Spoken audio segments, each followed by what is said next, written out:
Shalom jemaat yang terkasih dalam Tuhan. Kembali lagi kita berjumpa untuk ibadah pada hari ini. Semoga kita tetap semangat memuji dan memuliakan nama Tuhan kita. Sebelum kita memulai ibadah kita hari ini, saya ajak kita semua untuk menundukkan kepala dan berdoa. Bapa kami yang ada di surga, kami mengucap syukur Tuhan atas segala kebaikan-Mu, karena pada hari ini Engkau masih memberikan kami waktu untuk tetap ibadah Tuhan. Meskipun secara online, kami tak percaya bahwa Engkau selalu memberikan kami semangat untuk memuji dan memuliakan nama-Mu. Kami berdoa Tuhan buat tim yang melihat hari ini Tuhan, berikanlah urapan-Mu buat mereka Tuhan, sehingga ibadah hari ini dapat berjalan dengan baik. Kami juga berdoa buat firman-Mu yang akan disampaikan oleh hamba-Mu Tuhan, biarlah menjadi rema untuk kami semua. Terima kasih Tuhan, di dalam nama anak Yesus Kristus, kami berdoa, haleluya, amin. Selamat beribadah, Tuhan Yesus memberkati. Shalom jemaat yang dikasihi Tuhan. Kita bersyukur pada hari ini kita bisa ibadah kembali, walaupun secara online, tapi saya percaya pada hari ini kita bersukacita untuk memuji Tuhan. Amin. Siap untuk bersuara bagi Tuhan kita? Mari kita naikkan pujian ini bagi Tuhan kita. Sebab Tuhan kita berkuasa di atas segalanya. Dialah Raja di atas segala raja. Haleluya.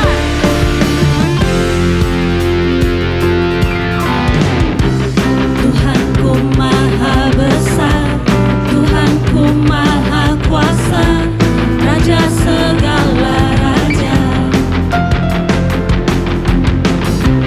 Dia takkan tergoyahkan, Dia takkan terkalahkan, Dia hidup dan berkuasa. Serukan namanya, Yesus Tuhan Raja, segala kuasa tunduk dalam namanya. Dia luar biasa, perkasa mulia, Yesus nama di atas segala nama. Haleluya.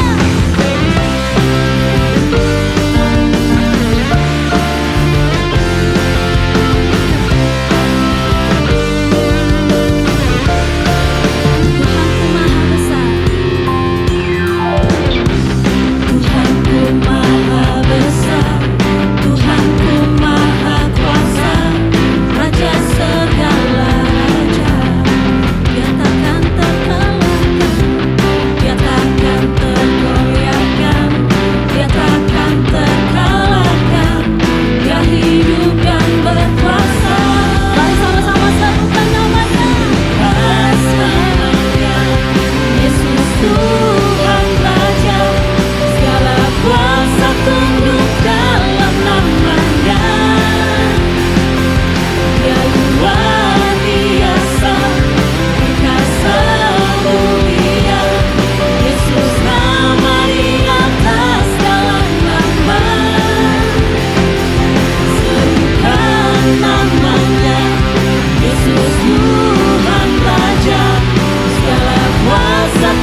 Bapak Ibu, kita siapkan hati kita untuk menyembah Tuhan.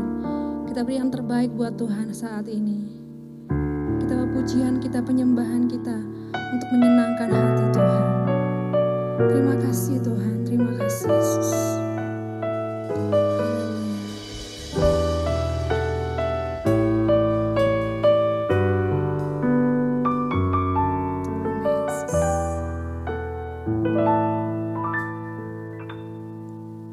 Kau telah buktikan cintamu padaku, kau membayarku dengan hidupmu. Ku bersyukur yang ada padaku, semuanya milikmu. Ku persembahkan seluruh hidupku di mezbamu. Hanya Kau yang menjadi tempat jawaban. Hanya Kau tempatku berharap. Berjalan bersamamu ku takkan goyah, sebab tangan kasih-Mu tersedia bagiku. Selamanya Kau ku cinta.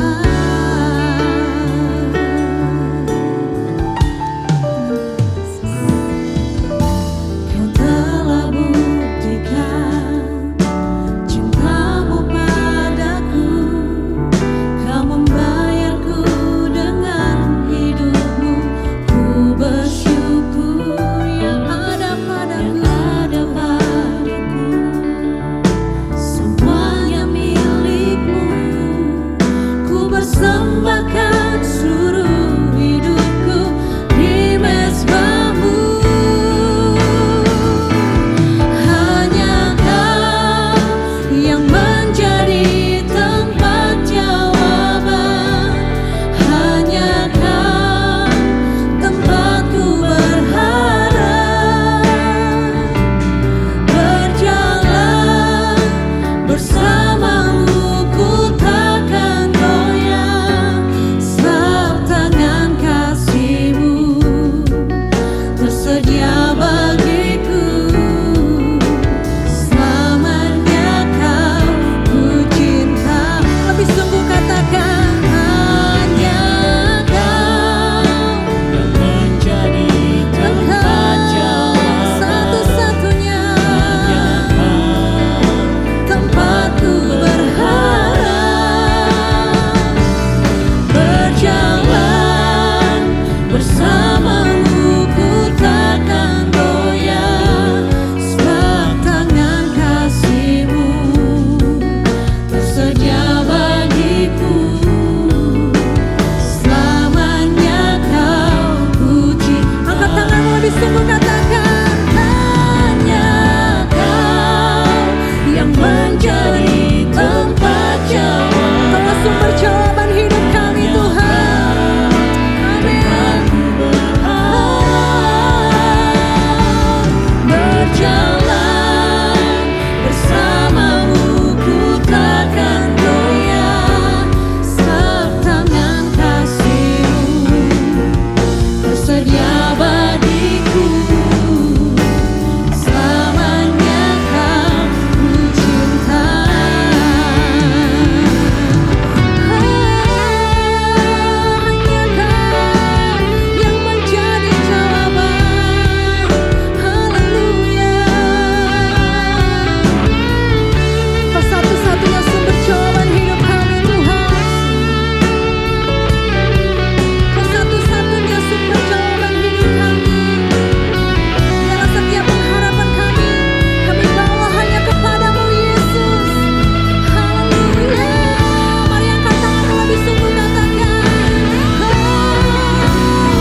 Mari kita berdoa.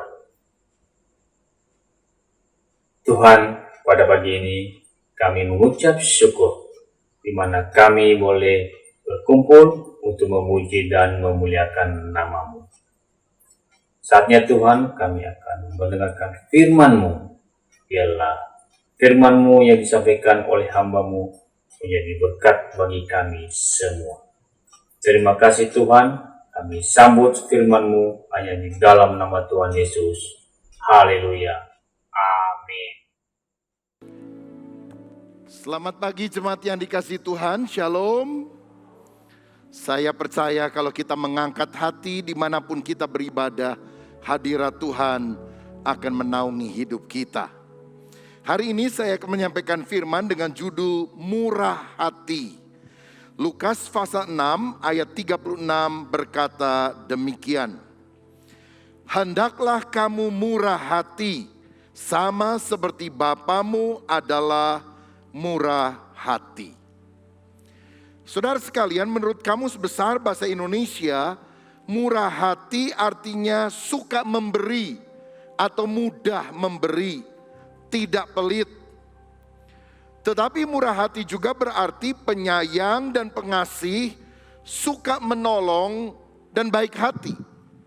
Itu menunjukkan bahwa murah hati tidak berarti hanya memberikan uang kepada orang yang membutuhkan. Tetapi kita memiliki sifat menyayangi orang lain, penuh kasih, suka menolong, dan berbuat hal-hal yang baik. Tuhan mau kita menjadi umat yang memiliki kemurahan hati. Kenapa? Yang pertama, karena ternyata murah hati adalah sifat Allah sendiri. Dalam Matius 5 ayat 45 sampai 48 dikatakan demikian. Karena dengan demikianlah kamu menjadi anak-anak Bapamu yang di sorga, yang menerbitkan matahari bagi orang yang jahat dan orang yang baik, dan menurunkan hujan bagi orang yang benar dan orang yang tidak benar. Apabila kamu mengasihi orang yang mengasihi kamu, apakah upahmu? Bukankah pemungut cukai juga berbuat demikian? Dan apabila kamu hanya memberi salam kepada saudaramu saja, apakah lebihnya daripada perbuatan orang lain? Bukankah orang yang tidak mengenal Allah pun berbuat demikian? Karena itu haruslah kamu sempurna, sama seperti Bapamu yang di sorga adalah sempurna. Alkitab mengajarkan bahwa Allah itu sangat baik dan Dia memberikan matahari serta hujan kepada orang yang baik dan kepada orang yang jahat, tidak membeda-bedakan. Sehingga kalau kita hanya memberi salam kepada orang yang baik kepada kita, kita hanya menolong orang yang memang kita ada hubungan dekat dengan dia dan dia mengasihi kita, apa lebihnya kita dari orang yang tidak mengenal Tuhan? Saudara, bukankah Tuhan tetap berbuat kebaikan kepada para ateis, kepada para penentangnya? Di dunia ini ada 3 konsep hidup. Yang pertama konsep hidup iblis, balas yang baik dengan yang jahat. Air susu dibalas dengan air tuba, itu setan. Tapi yang kedua, balas yang baik dengan baik, balas yang jahat dengan jahat. Itu konsep hidup manusia. Tapi Tuhan ingin agar kita punya konsep hidup ketiga. Jangan kamu kalah terhadap kejahatan, tapi kalahkanlah kejahatan dengan kebaikan. Dan wujudnya adalah bermurah hati kepada orang lain, sama seperti Bapa di sorga yang adalah murah hati. Yang kedua, mengapa Tuhan ingin agar kita menjadi orang yang murah hati? Karena ternyata murah hati adalah buah roh.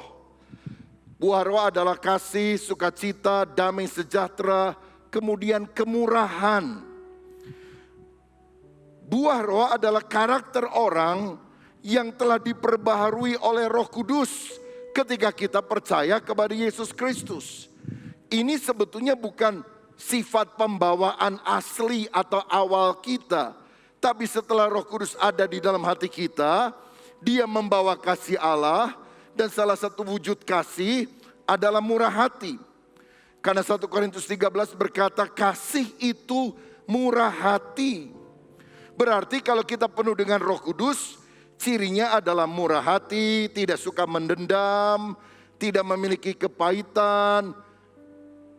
Tetapi sebaliknya kalau kita merasa diri kita orang Kristen yang penuh Roh Kudus, apalagi tapi suka marah, dendam, jengkel sama orang lain. Bukan Roh Kudus, mungkin roh jahat yang sedang menguasai kita.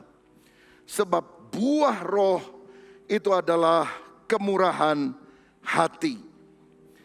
Saudara-saudara, Alkitab mengajarkan kepada kita bahwa kemurahan hati itu pertama-tama kita bisa lihat di dalam diri Allah sendiri.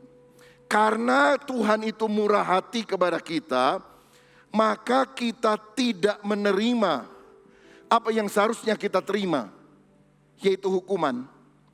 Dan karena Allah itu murah hati, maka kita menerima apa yang seharusnya tidak kita terima, yaitu keselamatan. Mestinya kan kita orang berdosa dihukum, tapi Tuhan mengampuni dosa kita sehingga kita tidak dibinasakan di neraka. Mestinya kan kita orang berdosa tidak menerima keselamatan, tapi Tuhan memberikan sebagai anugerah, kasih karunia, artinya pemberian kepada orang yang sebetulnya tidak layak untuk menerimanya. Dan kalau kita menerima keselamatan, itu semata-mata karena kemurahan hati Tuhan, kebaikan Tuhan, dan bukan karena jasa-jasa kita umat manusia. Alkitab menunjukkan bahwa Yesus telah mati bagi kita ketika kita masih berdosa. Roma 5 ayat 8. Belum bertobat, belum suci, belum melakukan apapun yang merupakan kehendak Allah. Yesus mengambil inisiatif mati di kayu salib. Kemudian Allah mengampuni dosa-dosa kita, yaitu kita yang percaya kepada Yesus. Allah juga membenarkan kita di dalam Kristus. Kita ini kan orang berdosa dan secara hukum kita harus dibinasakan. Tetapi waktu kita beriman di dalam Kristus, in Christ, setiap kali Allah memandang kita, Dia selalu memandang kita melalui perantaraan Kristus. Kalau Dia lihat kita langsung banyak dosa, tapi karena kita berada di dalam Kristus, tiap kali Bapa memandang kita, yang Dia lihat adalah kesempurnaan Kristus yang telah mati untuk menebus dosa kita. Kalau misalnya hidup kita ini ibarat tisu yang saya sudah remas-remas, dan akhirnya tisu ini menjadi kusut, tidak licin. Tetapi kemudian ketika tisu yang kusut ini saya masukkan ke dalam Alkitab yang rapi, apa yang saudara lihat? Apakah tisu yang kusut? Tidak. Karena ini sudah ada di dalam Alkitab ini, maka yang saudara lihat adalah Alkitab yang rapi. Kita ini masih banyak kekurangannya loh saudara. Kita harus bertumbuh menjadi serupa seperti Yesus. Tapi kenapa di hadapan Dia kita disebut orang benar? Artinya dinyatakan tidak bersalah, tidak berdosa. Karena Bapa melihat kita melalui Kristus. Ini anugerah yang luar biasa. Lagi pula Allah mengangkat kita menjadi anaknya. Ini lebih luar biasa lagi. Kita diadopsi menjadi anak Allah. Saya mau bilang begini. Seorang hakim yang menjatuhkan vonis atau keputusan, kamu tidak bersalah. Tidak seharusnya hakim itu kemudian berkata, dan saya juga menyatakan, mulai hari ini saya mengangkat kamu menjadi anak saya dan kamu akan mewarisi seluruh harta milik saya. Menyatakan orang itu benar adalah satu hal, tetapi tidak serta-merta dan tidak harus, bahkan mungkin gak ada hakim yang menyatakan kepada terdakwa, kamu bebas, kamu benar, lalu ditambah, kamu sekarang jadi anak saya. Nggak ada saudara, hanya Allah yang melakukan itu. Karena kasih dan kemurahan hatinya, kita dibebaskan dari hukuman api neraka aja. Aduh, itu luar biasa anugerahnya.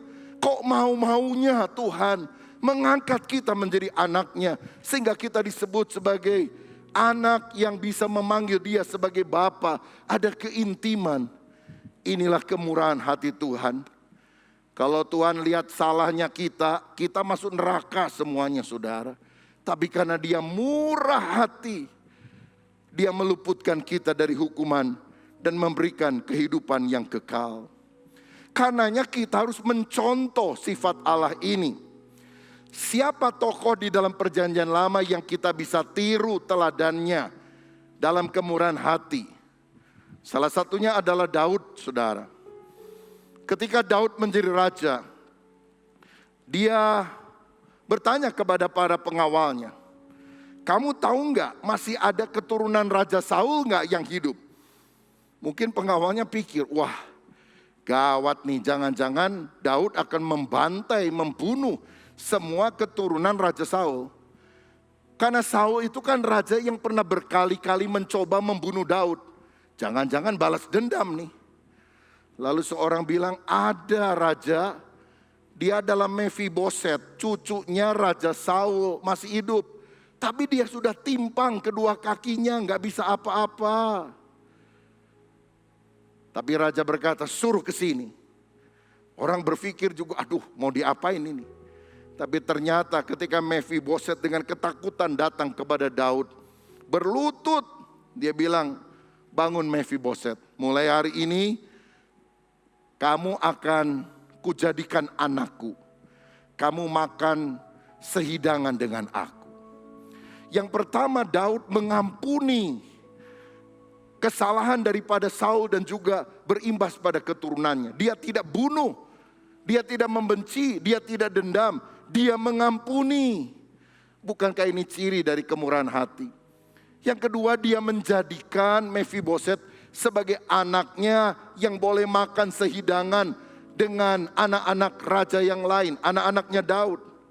Dan yang ketiga, saudara, dia memberikan harta Saul karena dia bilang, mulai hari ini Mephiboset, kamu sudah nggak usah tinggal di rumah orang lain, kamu tinggal di istana, dan seluruh harta milik Saul yang sudah diambil oleh orang-orang dikembalikan kepadamu. Jadi dalam satu hari Mephiboset yang kere ini, saudara, yang melarat, jadi kaya raya dan punya kedudukan yang tinggi. Karena apa? Kemurahan hati daripada Daud. Sampai Mephiboset berlutut dan bilang, aku ini anjing mati. Mengapa engkau memperhatikan aku? Aku diampuni, aku dijadikan anak raja. Aku mendapatkan berkat-berkat yang luar biasa. Apakah karena kebaikan Mephiboset? Sama sekali tidak. Ini adalah kebaikan Daud. Dan apa yang dilakukan Daud cerminan dari apa yang dilakukan Allah kepada kita. Dia telah mengampuni segala dosa kita. Dia menjadikan kita anak raja di atas segala raja. Kita bisa makan sehidangan dengan dia. Kita bisa menerima firman Allah, makanan rohani yang merupakan rahasia Tuhan yang disampaikan kepada anak-anaknya. Bahkan dia memberikan kepada kita harta rohani, warisan sorgawi, hidup kekal. Kita akan memerintah selamanya bersama dengan Kristus. Berikan tepuk tangan yang paling meriah untuk Tuhan kita. Daud ngerti hatinya Tuhan, sehingga walaupun dia banyak kekurangan, saudara. Daud pernah bunuh orang, Daud pernah berzina, tapi Tuhan sendiri ngomong, aku suka sama Daud. Dia orang yang hatinya berkenan kepadaku. Aku cocok, hatinya sama hatiku sama. Kalau Daud dihitung-hitung dosanya, wah masuk neraka dia. Tapi kenapa Tuhan mengampuni dosanya? Karena Daud merefleksikan kemurahan hati Allah kepada orang lain.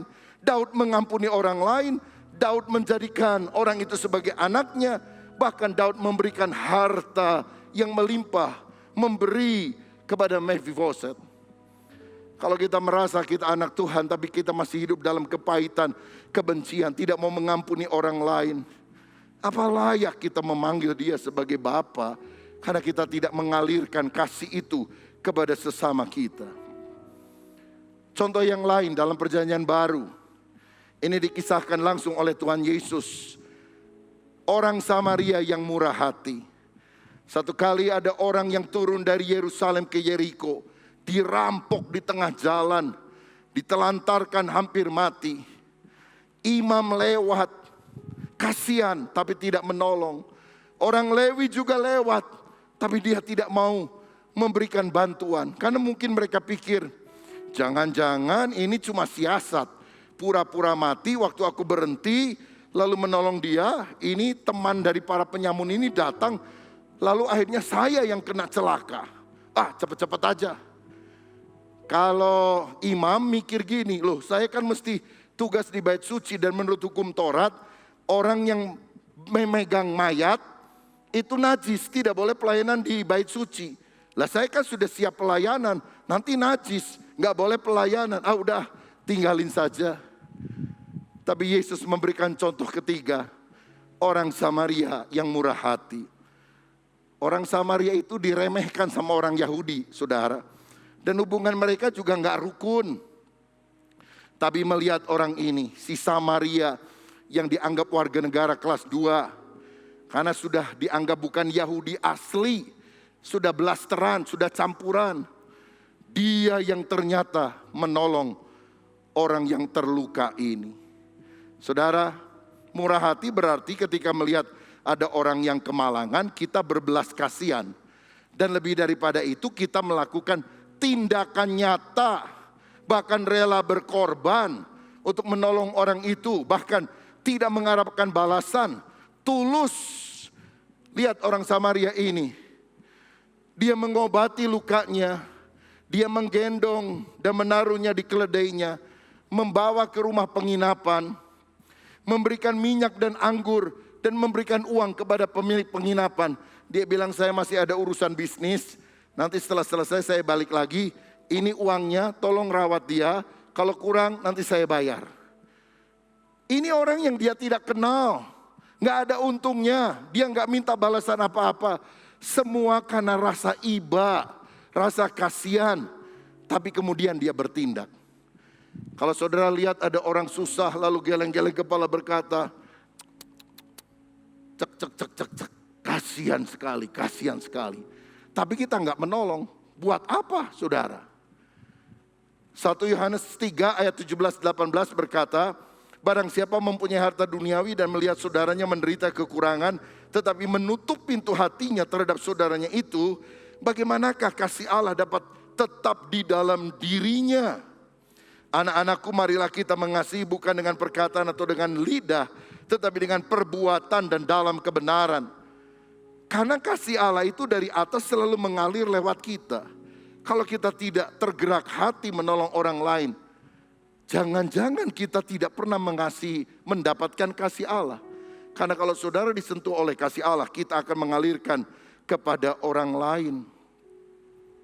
Saya ingat di Jakarta ada bapak-bapak yang hampir tiap hari bawa besi, tongkat besi saudara, yang di bawahnya itu ada magnet. Dia suka lihat di pinggir jalan. Kenapa? Suka ada orang-orang jahat. Orang jahat ini suka tabur paku di mana-mana.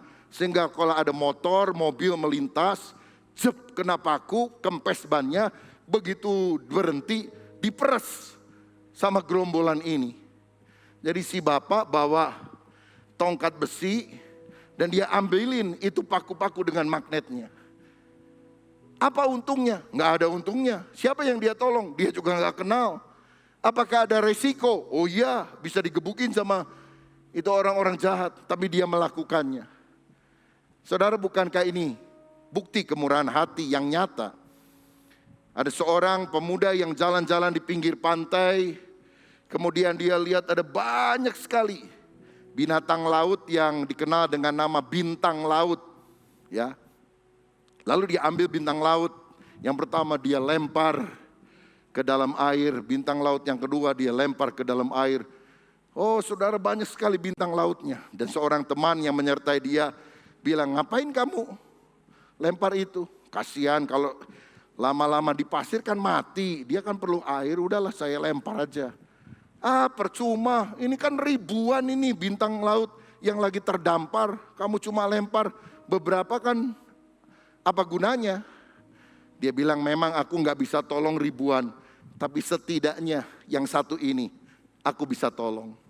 Yang satu lainnya aku bisa tolong. Saudara, kita gak bisa menolong orang di seluruh dunia, tapi orang yang ada dalam lingkungan kita yang terdekat. Keluarga kita, teman-teman kita, orang yang ada di sekitar kita. Bukankah kita bisa membuat perbedaan dalam hidup mereka kalau kita berempati dan peduli kepada mereka. Ada beberapa bentuk praktis kemurahan hati yang saya rasa kita perlu lakukan. Misalnya, kalau saudara melihat tetangga saudara, khususnya orang tua yang sedang kerepotan, misalnya dia baru pulang dari pasar kah atau dari kendaraan dan dia harus angkat-angkat padahal badannya kecil, sudah tua. Mengapa kita tidak menghentikan langkah dan kemudian berpaling dari kesibukan kita dan berkata, "Nek, saya yang tolong, saya yang tolong." Dan saudara yang mengangkatkan barang-barangnya ke rumahnya. Nggak usah minta balasan apa-apa karena memang itu bukan motivasi kita. Kita adalah manusia yang harus saling tolong-menolong. Kelihatannya sederhana, tapi itu adalah bentuk kemurahan hati yang Tuhan ingin agar kita lakukan. Kalau saudara punya teman dan mungkin saudara dengar dia lagi ada masalah, bagaimana kalau kita telepon, just say hello. Mudah-mudahan kalau dia terbuka hati mau ngomong, kita bisa memberikan beberapa masukan. Atau mungkin ada teman yang perlu kita untuk curhat. Kita mungkin banyak kesibukan, tapi saudara bermurah hatilah. Berikan waktu saudara duduk, mungkin sambil ngopi, mendengarkan keluh kesahnya. Dan saudara memberikan sedikit masukan, jangan lupa menutupnya di dalam doa. Karena waktu kita berdoa, Tuhan Yesus sendiri akan hadir dan memberikan jalan keluar. Saudaraku, bersikaplah baik kepada orang-orang yang belum kita kenal, orang asing maksudnya. Misalnya kita lagi di kerumunan orang atau di mana, di tempat tertentu. Lalu kemudian kita mesti antri. Ya kita antri, jangan nyelonong-nyelonong. Walaupun kita nggak kenal semua orang. Orang Indonesia itu kadang-kadang kurang sabar ngantri, saudara. Jadi kalau misalnya di Singapura atau di Eropa gitu ya, suka begitu. Wah, dimarah-marahin sama orang, suruh mundur. Wah, jadi waktu ditanya, "Are you Indonesian?" Ya beberapa orang bilang, "No, I'm Filipin," katanya. Karena kan mirip-mirip orang Filipin. Karena orang Filipin rupanya agak lebih tertib barangkali dengan orang Indonesia. Nah, salah satu taktiknya nih, kalau ngantrinya panjang, dia suruh anaknya yang masih kecil, "Kamu ke depan dulu ya, 5 langkah. Anaknya kan jalan 5 langkah. Ibunya kemudian ikut. "Oh, kamu ada di sini ya?" Nah, ya udah dah, mama temenin. Jadi dia lebih depan, saudara. Ini akal bulusnya ada aja ini. Mudah-mudahan kita tidak seperti itu. Mari kita bersikap baik pada orang asing, orang lain, antri, bersikap ramah, tidak marah-marah. Beri komentar positif di sosial media. Kalau misalnya saudara pesan apa itu, Gojek misalnya, Go-Kart, apakah saudara memberi bintang yang bagus kepada pengemudinya setelah kita turun? Bintang 5 misalnya. Atau nyebelin bintang 1 aja, lalu saudara komen panjang-panjang. Dan besoknya orang itu dipecat dari pekerjaannya. Pada sekarang ini susah sekali cari pekerjaan. Apakah kita sampai hati berbuat jahat kepada orang lain hanya dengan komen kita? Beberapa minggu yang lalu Microsoft, sebuah perusahaan di Amerika Serikat dalam bidang sosial media, internet dan sebagainya, memberikan sebuah hasil daripada data penelitian. Dan dari data itu ditunjukkan bahwa dalam penelitian mereka, netizen yang dianggap paling tidak sopan di dunia, salah satunya dari Indonesia. Wah, marah netizen Indonesia. Kolom komentar di Microsoft, waduh, dimaki-maki. Sampai akhirnya ditutup itu kolom komentar, saudara. Dan memang membuktikan netizen Indonesia tampaknya paling tidak sopan ini. Kata-kata kebencian, kutukan, dan sebagainya. Bagaimana bangsa kita bisa maju dan dihargai kalau mentalitas masyarakat seperti itu? Karena itu Presiden Joko Widodo berkata, perlu revolusi mental. Dan saya berkata, perlu perubahan yang dikerjakan oleh karya Roh Kudus. Kalau orang sungguh bertobat dan percaya kepada Yesus, sehingga kemurahan hati nampak. Hal lain apa yang sederhana yang kita bisa lakukan supaya pulang dari ibadah secara praktis kita bisa melakukannya? Rayakan, bahkan kalau bisa beri hadiah. Mungkin kalau anggota keluargamu atau temanmu berulang tahun, ya bagus kita memberikan setidaknya WA atau SMS selamat ulang tahun ya. Atau kita telepon selamat ulang tahun. Bagus juga kalau saudara kirim kue atau kirim bakmi barangkali supaya dia panjang umur sebagai simbolnya. Saudara-saudara, hal yang kecil tapi itu menyenangkan. Beri tip kepada pelayan restoran. Saudara-saudara, kalau saudara makan di luar, suka kasih tip enggak?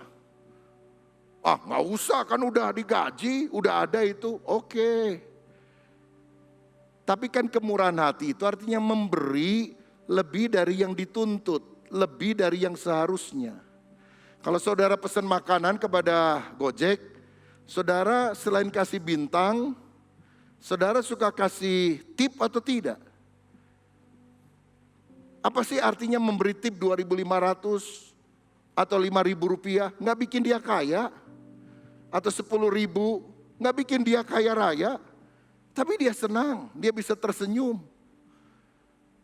Saudara sekalian, lakukan sesuatu kepada yang lain. Jadi pulang dari tempat ini ingat, kalau makan di luar dan sebagainya, kasih tip.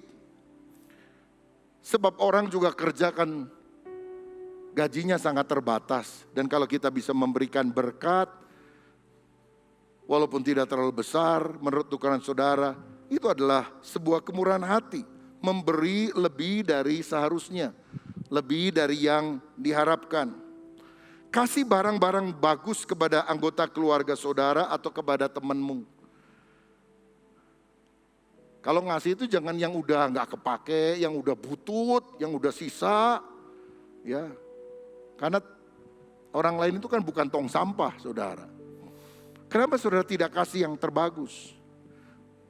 Kalau ada para wanita, ibu-ibu khususnya yang punya tas-tas branded banyak, coba saudara hitung selama kita banyak di rumah ini, ada berapa puluh tas di sana. Nganggur tuh ada yang bertahun-tahun gak pernah dipakai. Kenapa nggak kasih adikmu atau ponakanmu, kasih yang mereknya ternama. Tapi mahal nih Pak, justru kasih yang bagus, jangan kasih yang jelek. Saudara kalau dikasih orang mau yang jelek atau yang bagus? Kalau orang kasih, kita mau yang bagus. Kalau kita kasih yang jelek saja. Kira-kira begitu kan ya. Kan hidup licik kalau begitu saudara. Ayo kita murah hati. Memberi uang kepada orang yang berkekurangan. Itu juga wujud daripada kemurahan hati. Bahkan kalau saudara mendengar gereja atau pelayanan butuh dukungan doa dan dana, kita juga bisa terlibat untuk memberikan persembahan supaya pelayanan tetap bisa berkembang oleh anugerah Tuhan. Gereja kita beli tanah di Sumarekon dan setiap bulan sekarang, mulai Maret ini kita harus bayar 1 miliar setiap bulan. Itu masih nggak seberapa karena bulan kemarin kita harus bayar 5 miliar saudara. Saya setahun ini nggak pernah ngomong apa-apa soal itu.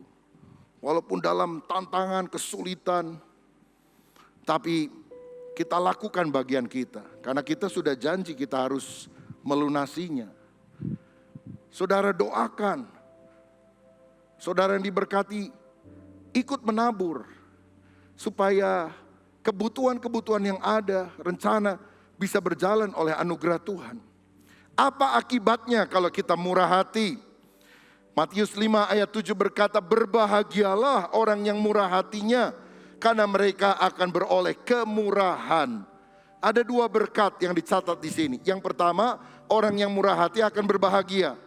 Karena memang terlebih bahagia memberi daripada menerima. Orang yang suka memberi dalam kemurahan hati, merasa hidupnya bermakna. Rasa sosial mengasihi sesama lebih nyata. Dan saudara sekalian, tiap kali kita bisa memberkati orang lain, kita loh lebih bahagia, kita lebih bersyukur karena tangan di atas selalu lebih mulia dari tangan di bawah. Dan saya berusaha mempraktekkan itu juga dalam hidup saya secara pribadi. Bahkan dikatakan orang yang bermurah hati akan mendapatkan kemurahan. Pintu berkat dibuka karena Tuhan lihat dari sorga, ini anakku yang satu cocok hatinya dengan saya. maka berkat itu akan melimpah dalam hidup ini. Amsal 11 ayat 17, orang yang murah hati berbuat baik kepada diri sendiri, tetapi orang yang kejam menyiksa badannya sendiri. Kalau kelakuanmu jahat, sebetulnya engkau bukan menjahati orang. Pada hakikatnya engkau menjahati dirimu sendiri. Tapi kalau saudara murah hati, engkau berbuat baik kepada diri sendiri. Berkat-berkat ilahi akan mengalir ketika kita melakukan kemurahan hati kepada sesama. Mazmur 28 ayat 27 berkata demikian.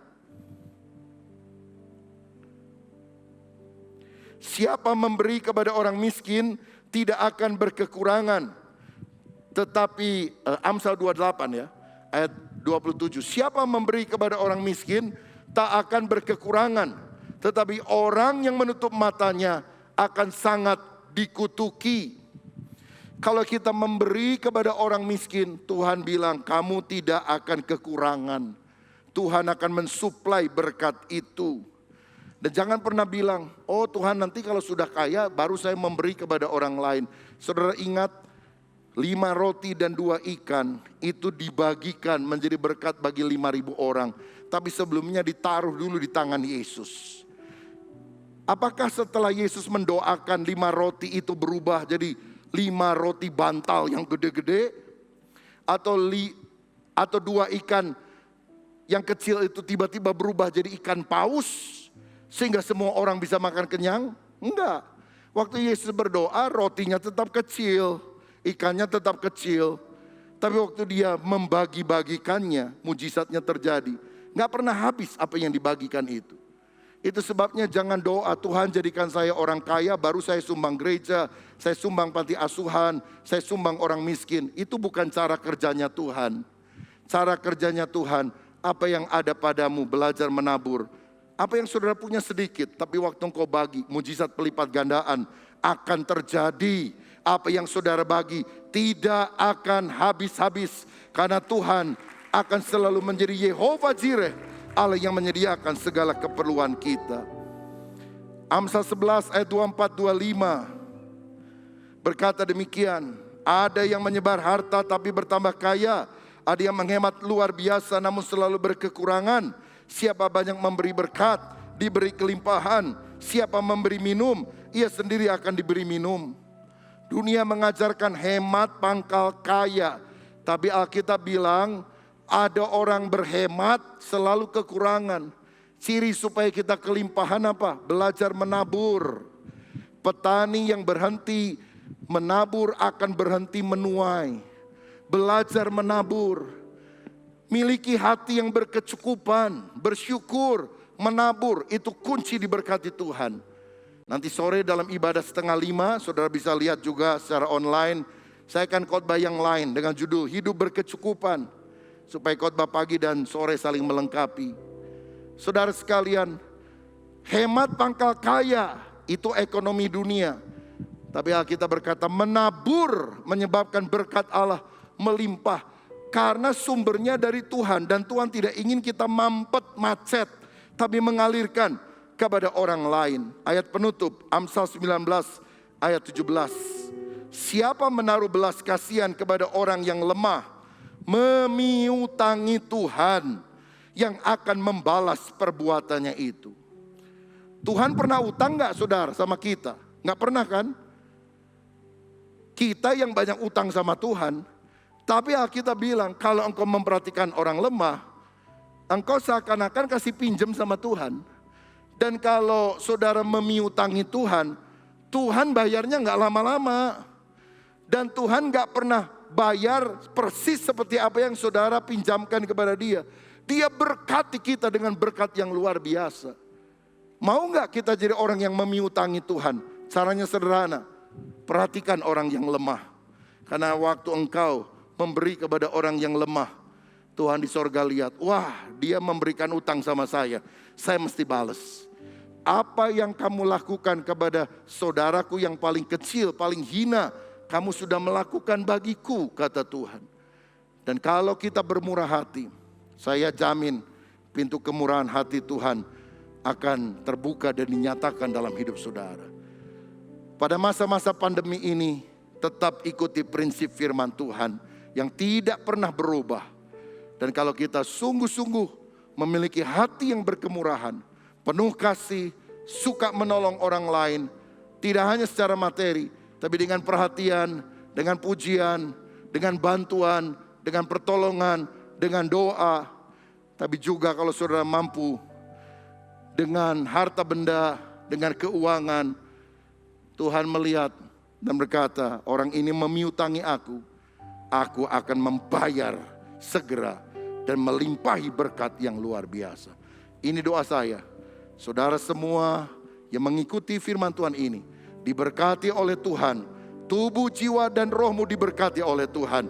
Berkat jasmani, berkat rohani, engkau terima di dalam nama Tuhan Yesus Kristus. Haleluya. Amin. Tuhan memberkati.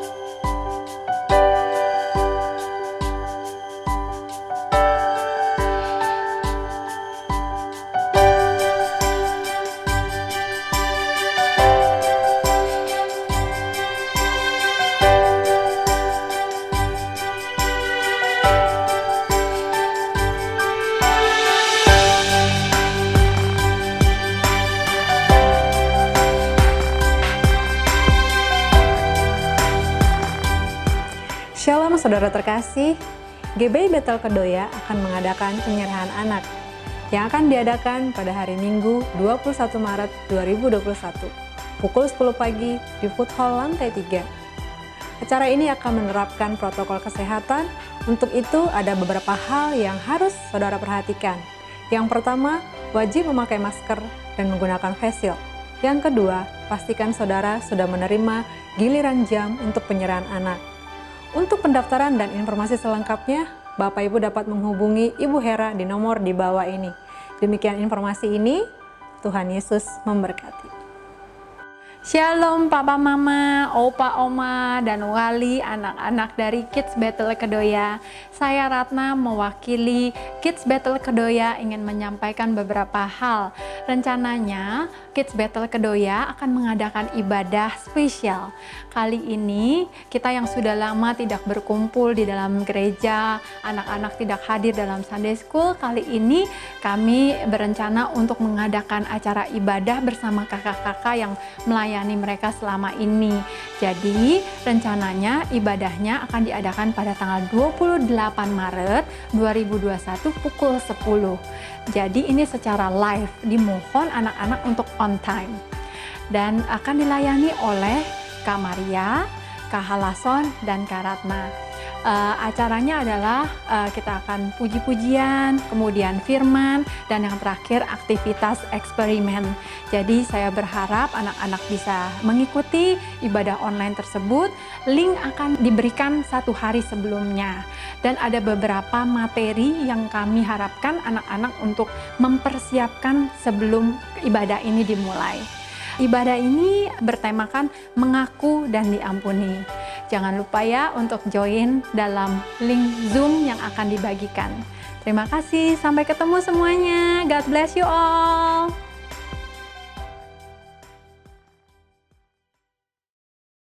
Mari kita bersatu di dalam doa. Terima kasih Tuhan Yesus, terima kasih Allah Roh Kudus. Pada hari ini Tuhan kami bisa mengikuti ibadah kami sekalipun lewat online, tapi kami percaya Tuhan bahwa setiap firman-Mu yang telah kami dengarkan akan menjadi rema dan kekuatan bagi setiap kehidupan kami. Tuhan, sebentar lagi kami akan mengakhiri ibadah kami ini Tuhan Yesus. Biarlah Engkau yang menyertai setiap langkah kami dan kehidupan kami ke depannya. Kami mau serahkan hanya di dalam tangan Tuhan Yesus. Dan kiranya Tuhan yang memberikan kami kekuatan. Terima kasih Tuhan Yesus, biarlah Roh Kudus-Mu yang selalu melindungi setiap kehidupan kami. Hanya di dalam nama Tuhan Yesus Kristus kami berdoa dan mengucap syukur. Haleluya. Amin. Saudara, mari kita akhiri ibadah kita, angkat tanganmu dan terimalah berkat Tuhan. Biar berkat daripada Allah Bapa, kasih daripada Tuhan Yesus Kristus, persekutuan dan penghiburan Roh-Nya yang kudus, biar itu tinggal di dalam hidup saudara dan saya, sehingga sungguh kita boleh mengisi kehidupan kita dan mewarnainya bersama dengan Kristus. Biar berkat ini turun atas kita semua, mulai dari saat ini, bahkan sampai selama-lamanya. Yang percaya bersama-sama kita katakan, amin. Tuhan memberkati. Salam sehati.